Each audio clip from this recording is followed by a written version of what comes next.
Tengo un caso muy cortito que es simplemente para que veáis un electrocardiograma.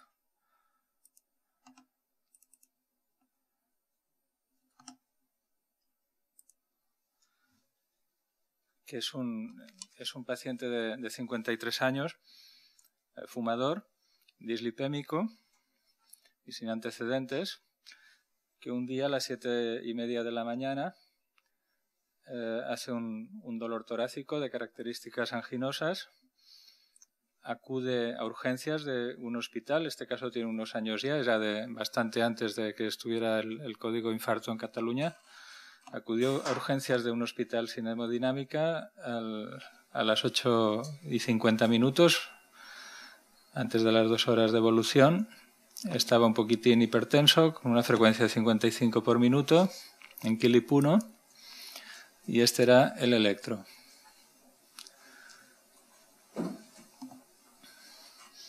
Bueno, es un electro que es bastante claro, ¿no? Está en ritmo sinusal, QRS estrecho y una elevación del ST en la cara inferior y lateral y un descenso aquí en V2 sugestivo de afectación de la cara posterior o inferobasal, ¿no? O sea, un infarto con elevación del ST de menos de 2 horas de evolución,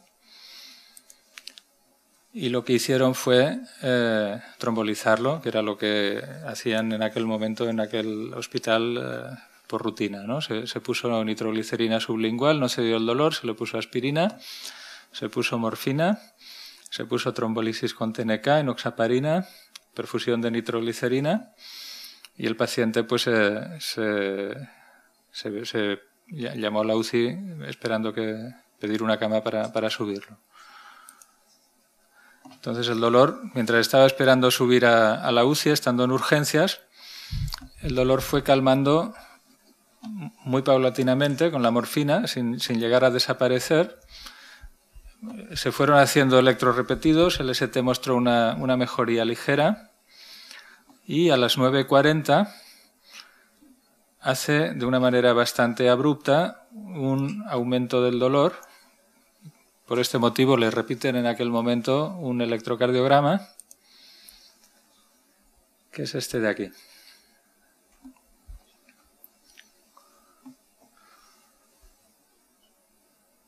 Y aquí lo que se ve pues sigue estando en ritmo sinusal, hay algún extraventricular, y si os dais cuenta pues continúa habiendo una elevación del ST que es bastante más acusada de la que tenía en los electros iniciales y en los electros posteriores, que como os he dicho había una tendencia a que estaba un poquito más bajo el ST del inicial, ¿no? Y aquí la cosa sería decidir qué hay que hacer en este momento que tiene el paciente y qué es lo que hay que hacer, ¿no? Ya os digo que este caso está un poco desfasado porque ahora todas estas situaciones seguramente no se darían en el contexto en el que se dieron, ¿no? Pero si estáis en un caso en el cual se ha puesto una trombolisis a un paciente, no se ha derivado, como recomiendan las guías actuales, a un centro con posibilidad de angioplastia primaria para hacer un rescate si está indicado, sino que se ha quedado en el sitio donde se hizo la trombolisis y hace esta evolución, pues tienes estas 3 opciones: esperar y ver, derivar para angioplastia de rescate o hacer más exploraciones. No sé si queréis comentar alguna cosa. Era un chico joven, ¿no? Sí, 40 y pico años. De tantos, y eran pocas horas de dolor. Menos de 2 horas de evolución, y esto lo hace a los 40 minutos por ahí de haber puesto la trombolisis. Lo más probable es que sea que empezara a reperfundir, recluyera.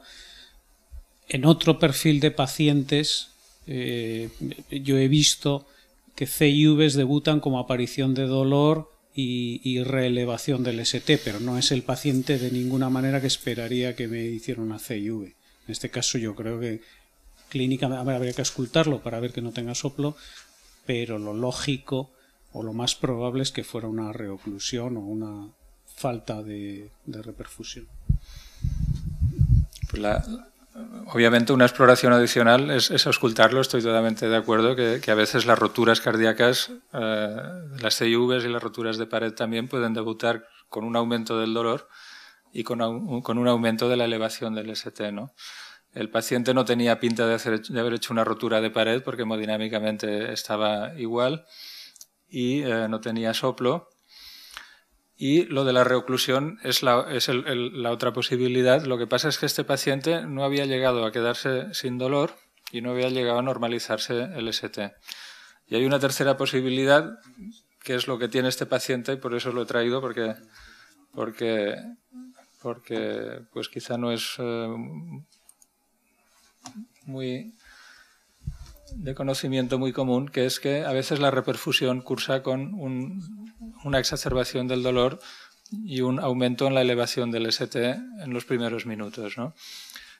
Entonces, si un paciente le has puesto trombolisis, el ST no ha mejorado, el dolor no se ha ido, claro, si al paciente le atiborras de morfina, todo el mundo va bajando el dolor, ¿no?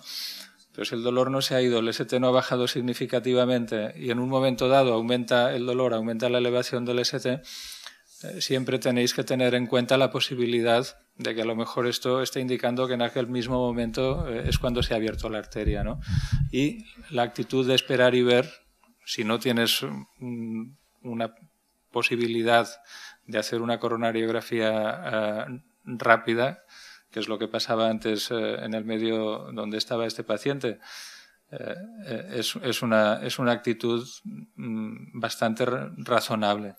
O sea, antes de montar el traslado, esperar 5 o 10 minutos, porque cuando esto se ve a la reperfusión, en 5 o 10 minutos tiene que bajar el ST y es lo que le pasó, ¿no? A los 10 minutos que estaba totalmente asintomático y el ST se había normalizado. Y esto es una figura de un estudio experimental en el cual se ve exactamente pues este tipo de cambio, como durante la oclusión coronaria los cambios del ST, se produce la elevación del ST y justo en el momento de la reperfusión, estos son cerdos con oclusión coronaria, justo en el momento de la reperfusión, transitoriamente, hay una elevación importante del ST sobre los valores previos a la reperfusión para seguirse después de un descenso progresivo. El significado de esto ya es más complicado de decir, ¿no? Si esto tiene mal pronóstico, tiene un pronóstico neutro, porque no todos los pacientes hacen esta evolución, ni mucho menos, ¿no? Pero si esto indica a lo mejor un daño por reperfusión más importante, que es una posibilidad, pues no sé si está claro, pero en todo caso yo creo que el electro es curioso por tenerlo en cuenta, ¿no? Que esta posibilidad existe. Sí, de acuerdo con lo que has dicho. Es cierto que esto hay reports relativos a la reperfusión, pero es interesante el por qué ocurre, porque cuando ves montones de angioplastias primarias, lo que habitualmente sucede es que el ST baja, coincidiendo con que la arteria se abre.